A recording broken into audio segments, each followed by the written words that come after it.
There's a crisis of masculinity out there.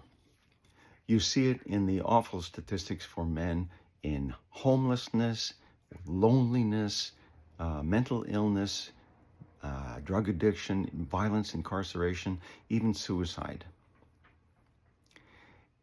And at the same time, you see an improvement in the position of women in society. Women do better than men at school, at university, and they're coming increasingly to be a dominant force in medicine, law, politics, and other traditionally male-dominated occupations. So you may think as a man that you're bigger and stronger than any woman, but these days you don't get paid for your muscles. You get paid for what you know. Nevertheless, there's been a huge surge of interest in bodybuilding among men. You see young men hanging around the gym all day long, mixed martial arts and all that.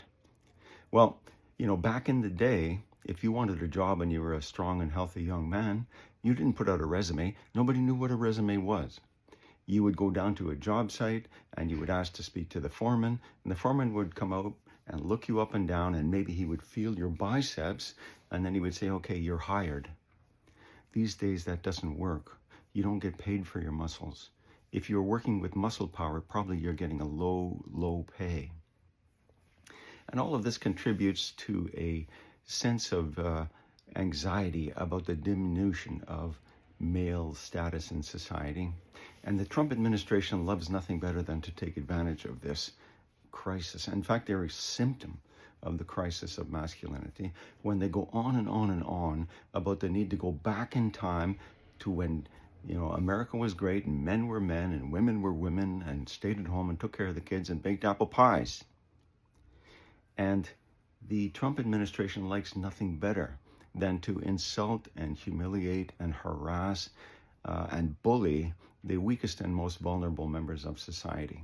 And from Trump on down, you will see them engaging in what I would call performative assholery as a form of male dominance display.